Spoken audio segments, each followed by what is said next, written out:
Coming up on the show, we have got some massive transfer news. United looking at a potential £100 million midfielder out of Portugal. Also, how we're going to raise the money, you ask. Antony and Sancho may well be leaving the club, and there is big news in the way of a footballing director. According to Fabrizio Romano and The Independent, United have set their sights on a new sporting director, and it is Dan Ashworth of Newcastle. Let's get into it.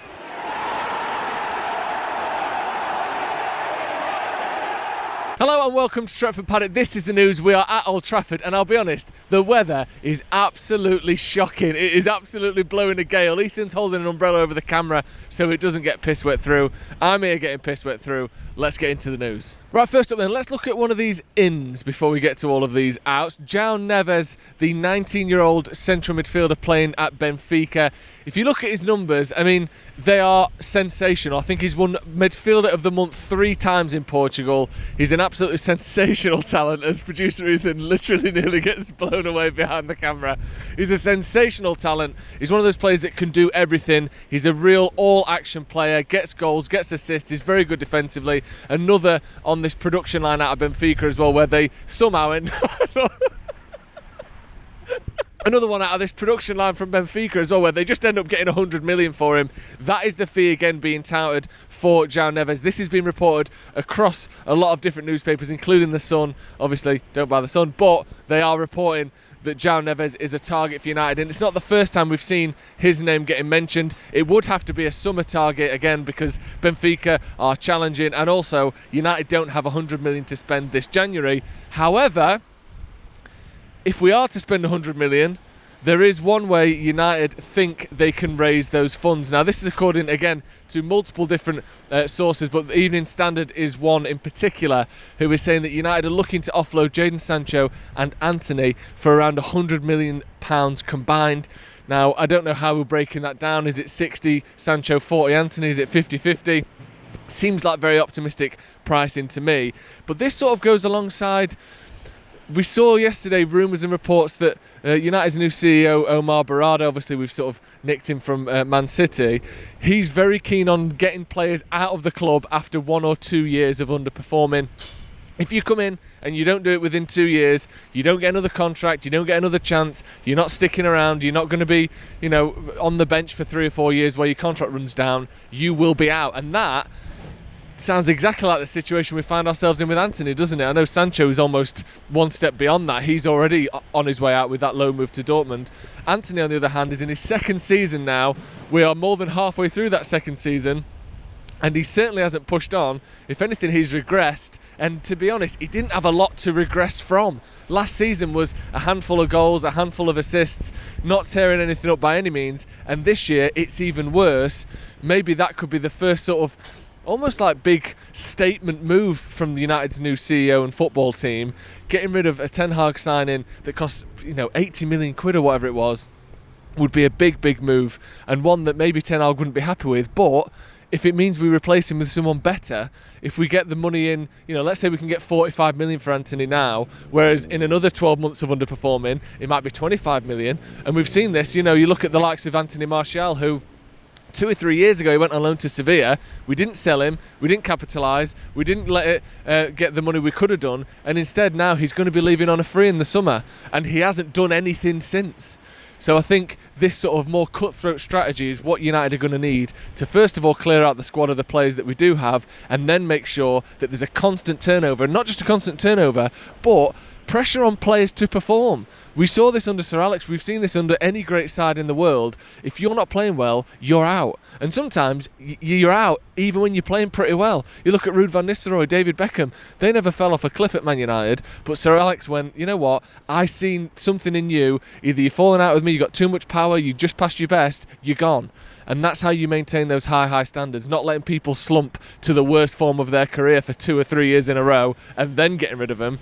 United needs to be more cutthroat, and it sounds like we're going to be doing that. The next one then is Denzel Dumfries, Inter Milan right back. Inter Milan are smashing it in Serie A at the moment, top of the league, being chased by Juventus as well. And Denzel Dumfries is a name that has been mentioned no end of times over the last sort of decade or so, really. He's 27 years old now, and the rumour is that United were offered him as part of a swap deal for Aaron Wan-Bissaka, who is now also 26, by the way, which seems to have crept up on us. That deal was reportedly rejected by United, but Dumfries is someone that's been mentioned for so long that I wouldn't be surprised if this raises its head once again. He's now considered one of the better right-backs in Serie A, but again, we've seen the translation rate from Serie A isn't always one you can rely on, and Dumfries has gone from being known as a sort of defensive, stable, physical fullback to now being called one of the best attacking fullbacks in the league, which means he's either progressed a lot or the team around him is allowing him to express his attacking traits in a way that he didn't before.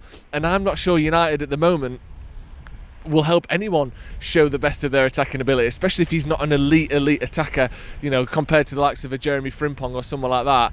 If he's a sort of physical, bulky fullback who happens to be doing pretty well, to me, I think he wouldn't necessarily be an improvement over Aaron Wan-Bissaka. Let me know your thoughts on Denzel Dumfries in the comments below. Right, we've had a quick reset there. Producer Ethan blew off into the distance and we've had to clean the lens a little bit of all the rain that's coming down. And let's get into today's big story then. Dan Ashworth, Manchester United's new target for a sporting director. This is coming from Fabrizio Romano yesterday. It's been reported in the Independent today as well. Multiple sources going with this, that Dan Ashworth, Newcastle's current director, current sort of head of sport and head of football there, who's overseeing the operations in terms of turning Newcastle from a mid-table side to a top side, is being targeted as the number one choice for Manchester United in this sporting director role. It would be a big coup for United. He's only been at Newcastle for just over a year, I believe. It's not been there for a very long time. But the crucial thing here, and this is the sort of pattern we're starting to see now, he is a long-term friend of Sir Dave Brailsford. And this is the thing with Manchester United. It's not just, you know, when you get a new CEO or a new manager or a new this or a new that, these people above the footballing team, it's not just are they good at their job, it's who do they know, who can they get, how can they help the club generally. Like we talk about Paul Mitchell as someone in terms of negotiations or, you know, talent identification. It's not just that he's really good at looking at people on a spreadsheet and going, oh, he'll be a good fullback. It's that he knows agents, he knows players. He's seen this guy since he was 13 years old in Stuttgart. He knows this, that and the other. People respect him. And this is what we're seeing with Dave Brailsford. People know him. He knows a lot of the top sort of British footballing minds because he's been in British sport for 20 years. These people don't just stay in one job and never speak to anyone. They're at the same parties, they're at the same events, they work together on this committee, they work together at that thing, and now you're starting to see already the connections and the pull that we see from Ineos. We've already got Barada and his CEO, took him from Man City, and now Dan Ashworth looks to be top of the list as well. Again, I'm not going to say he'll be a success just because he's a friend of Dave Brailsford, but the Glazers don't have connections in sport, certainly not in football. Their connections, as we saw, were with bankers. That's why Ed Woodward came in, because he helped the Glazers buy United in the first place. And now the new owners, these new people in charge of the footballing side, their connections are in sport, are in high level sport, and that will help Manchester United. So Dan Ashworth looks to be the main target going into the summer for that new sporting director role. The other thing that's worth mentioning as well is it's not necessary, or not necessarily the case, that he will be the only person in that position. The rumours were that we might want a sporting director, and under that to be a head of recruitment, which could still well be Paul Mitchell. United are stacking out this sort of lineup of top talent in people who have done this job for many years with great success at different clubs, and now coming to Manchester United. It's for me, a very, very exciting time to be a Manchester United fan. That is going to be all from me. I'm going to go get producer Ethan. He's blown off into the bushes back there. I can just about see him trying to pick himself up. The weather is disgusting, but it sounds like there may be a bit of sun on the horizon for Manchester United. We'll be back this afternoon as well with Dharmesh Sheth from Sky Sports News. If there's any updates on the transfers, Choupo-Moting still being mentioned, all the updates as well on this Dan Ashworth story, and of course United's new CEO. He will be going through all of that with me later, so make sure you check that out, and we'll see you in a bit.